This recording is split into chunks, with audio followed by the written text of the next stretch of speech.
Radio Hindustan. Vande Mataram. Radio Hindustan RJ Rajni लेकर आई आपके लिए भारत की पहली महिला वकील जिन्हें डिग्री के बाद भी वकालत की इजाज़त नहीं थी। भारत में अलग अलग क्षेत्रों में महिलाओं की हिस्सेदारी रही है। वह रक्षा, कला, साहित्य, राजनीति के साथ साथ न्यायपालिका में भी महिलाएं शामिल हैं। काली कोट में महिलाएं अदालत में वकालत करते दिख जाएं तो यह कोई बड़ी बात नहीं होगी, लेकिन एक दौर ऐसा था जब महिलाओं को कानून की प्रैक्टिस का अधिकार नहीं था। महिलाओं की वकालत करने पर प्रतिबंध था। ऐसे दौर में भारत की एक महिला ने कानून की पढ़ाई की और पहली महिला एडवोकेट बनी। हालांकि ऐसे विषय की पढ़ाई करना जिसका भविष्य उन दिनों महिलाओं के लिए अंधकार में था, काफ़ी कठिन कार्य था। उनके संघर्ष की कहानी कठिन और चुनौतीपूर्ण थी। आइए बताते हैं आपको भारत की पहली महिला वकील के बारे में। कॉर्नेलिया का जन्म नवंबर 1867 में नासिक में हुआ था। भारत में तब ब्रिटिश राज था। उनके माता पिता पारसी थे, लेकिन बाद में उन्होंने ईसाई धर्म ग्रहण कर लिया। वो ब्रिटिश राज से प्रभावित थे और उन्हें लगता था कि उनके बच्चों की कामयाबी का रास्ता इंग्लैंड से होकर जाएगा। कॉर्नेलिया के पिता एक पादरी थे। उनके घर पर पढ़ने लिखने का काफ़ी माहौल था। ईसाइयों पर पश्चिमी सभ्यता का प्रभाव होने के कारण महिलाओं की शिक्षा पर प्रतिबंध नहीं था, लेकिन उच्च शिक्षा तक पहुंचने का रास्ता आसान भी नहीं था। कॉर्नेलिया की शिक्षा में अहम योगदान उनकी मां का भी रहा, क्योंकि उनकी मां फ्रेंसिना फोर्ड की परवरिश एक अंग्रेज कपल ने की थी और बचपन से ही उन्हें अच्छी शिक्षा दिलाई। ऐसे में फ्रेंसिना ने अपनी बेटी की पढ़ाई पर भी जोर दिया और उन्हें यूनिवर्सिटी पढ़ने भेजा। बॉम्बे यूनिवर्सिटी में लड़कियों को दाखिला लेने का अधिकार नहीं था, लेकिन कॉर्नेलिया पहली लड़की थी जिन्होंने यूनिवर्सिटी में पढ़ने की इजाज़त मिली। इसके बाद उस विश्वविद्यालय में लड़कियों की शिक्षा का मार्ग खुला। बॉम्बे यूनिवर्सिटी से ग्रेजुएशन करने के बाद कॉर्नेलिया आगे पढ़ाई के लिए लंदन जाना चाहती थी।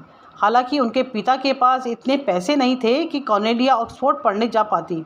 ऐसे में उन्होंने नेशनल इंडियन एसोसिएशन को पत्र लिखकर आगे की शिक्षा के लिए आर्थिक मदद मांगी। कॉर्नेलिया के नाना नानी ब्रिटिश थे, जो प्रभावशाली अंग्रेज़ों को जानते थे।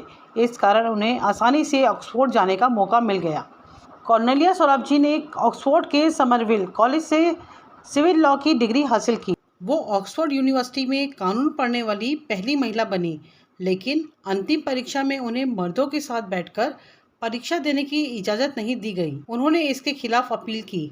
आखिरकार परीक्षा शुरू होने से चंद लम्हे पहले ही यूनिवर्सिटी ने अपने नियमों में बदलाव करके उन्हें परीक्षा देने की इजाज़त दे दी थी।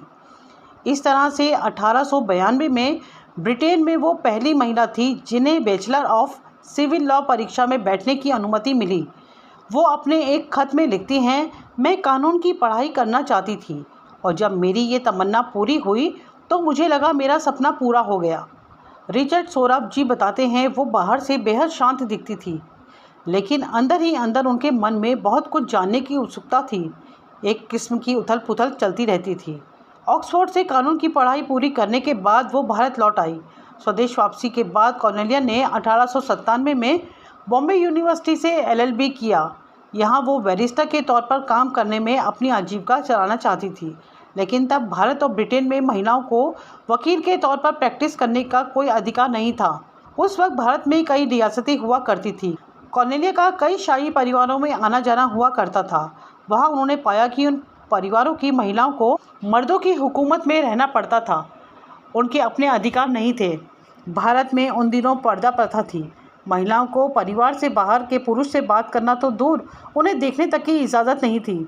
कॉर्नेलिया ने पाया कि कई महिलाएं परिवार के पुरुषों के अत्याचार सह रही हैं। उन्हें परिवार की संपत्ति में भी कोई अधिकार नहीं होता था। आवाज़ उठाने पर कई बार उनका कत्ल भी कर दिया जाता था, क्योंकि बाहर के लोगों को घर के अंदर घुसने की मनाही थी और महिलाओं के बाहर जाने पर पाबंदी थी। तो औरतों पर हो रहे जुल्मों की बात अधिकारियों तक, पुलिस तक पहुंचने का कोई जरिया नहीं था। ऐसे में कॉर्नेलिया ने इन महिलाओं की मदद करने की ठानी। उन्होंने सरकार से अपील की कि हिंदू और मुस्लिम समुदाय की औरतों पर हो रहे जुल्म को रोकने के लिए और उनको इंसाफ दिलाने के लिए उन्हें सरकार का कानूनी सलाहकार बनाया जाए, लेकिन सरकार ने तब तक नियमों का हवाला देकर उनकी मांग को ठुकरा दिया। तब भी उन्होंने हिम्मत नहीं हारी और ये काम अकेले करने का फैसला लिया। अगले करीब 20 वर्षों तक उन्होंने वकील के साथ साथ सामाजिक कार्यकर्ता और कई बार जासूस की भूमिका निभाई। और 600 से ज़्यादा महिलाओं को इंसाफ दिलाया, उनका हक दिलाया, उन्हें मर्दों के अत्याचार से छुटकारा दिलाया। डिग्री और योग्यता के बाद भी कॉर्नेलिया वकील नहीं बन पाई क्योंकि उस दौर में महिलाओं को वकालत करने का अधिकार नहीं था, लेकिन वह संघर्ष करती रही, भारत की महिलाओं की स्थिति में सुधार के लिए प्रयासरत रही। इस कारण उनके कई दुश्मन बने जो उन्हें जहर देकर मारना चाहते थे। हालांकि 1923 में ये कानून बदला और अगले वर्ष से ही कॉर्नेलिया को कलकत्ता में बतौर एडवोकेट प्रैक्टिस करने का मौका मिला, लेकिन वह ज़्यादा समय तक ऐसा न कर सकी क्योंकि 1929 तक वह 58 वर्ष की हो चुकी थी और हाईकोर्ट से रिटायरमेंट मिल गई थी। बने रहे हमारे साथ रेडियो हिंदुस्तान पर। सबको सिखाएं, पेड़ लगाएं, सबको सिखाएं, जल बचाएं। Radio Hindustan.